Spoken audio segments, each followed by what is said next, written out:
কুয়েটের শিক্ষার্থীদের সাথে সংহতি প্রকাশ করে কর্মসূচি ঘোষণা করেছে অন্যান্য শিক্ষা প্রতিষ্ঠানের শিক্ষার্থীরাও। এই মুহূর্তে ঢাকা বিশ্ববিদ্যালয়ের কলা ভবনে আছেন সহকর্মী স্বপন আহমেদ। বিস্তারিত জানতে যুক্ত হচ্ছি তার সঙ্গে। আপনার কাছ থেকে জানতে চাচ্ছি স্বপন, যে ঢাকা বিশ্ববিদ্যালয়ে শিক্ষার্থীরাও সংহতি প্রকাশ করেছে কুয়েটের শিক্ষার্থীদের সাথে, বর্তমানে তারা কি বলছেন এবং কি দেখছেন সেখানকার কার্যক্রম, জানাবেন বিস্তারিত।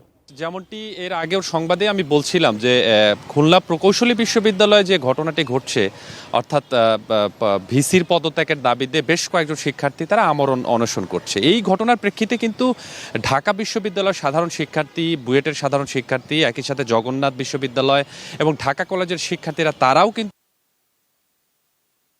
তাদের অর্থাৎ কুয়েটের যে সাধারণ শিক্ষার্থীরা তারা অনশন করছে এটার সাথে একাত্মতা প্রকাশ করেছেন এবং সংহতি জানিয়ে তারা গতকাল রাত্রেও কিন্তু আমরা দেখেছি তারা শাহবাগ মোড় অবরোধ করে বিভিন্নভাবে কর্মসূচি তারা পালন করেছেন। তারা সেখানে গতকাল রাত্রি আসলে বেশ কিছু দাবি তারা জানিয়েছেন যে অনতিবিলম্বে শিক্ষার্থী অর্থাৎ কুয়েটের যে সাধারণ শিক্ষার্থী রয়েছে তাদের দাবি মেনে নিতে হবে, অর্থাৎ ভিসিকে পদত্যাগ করতে হবে।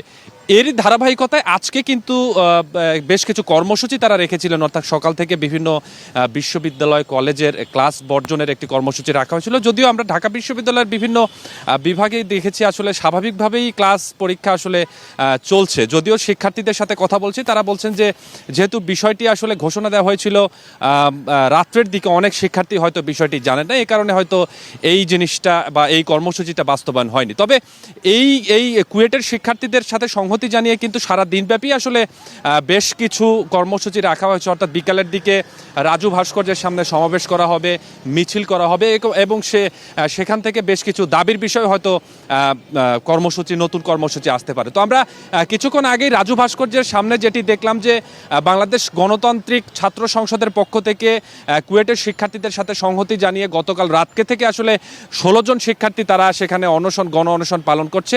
আমরা যতটুকু জানতে পেরেছি সেখান থেকে 2-1 শিক্ষার্থী অসুস্থ হয়েছে। তারা বলছেন যে গণতান্ত্রিক ছাত্র সংসদের যারা অনশন পালন করছেন তারা বলছেন যে কুয়েতের যে শিক্ষার্থীরা যারা গণ অনশন পালন করছে তারা যতক্ষণ না পর্যন্ত এই দাবি অর্থাৎ তাদের দাবি মেনে না হবে, অর্থাৎ অধ্যক্ষ মোহাম্মদ মাসুদ তাকে অব্যাহতি না দেওয়া হবে, ততক্ষণ পর্যন্ত তারা অনশন ভাঙবে না।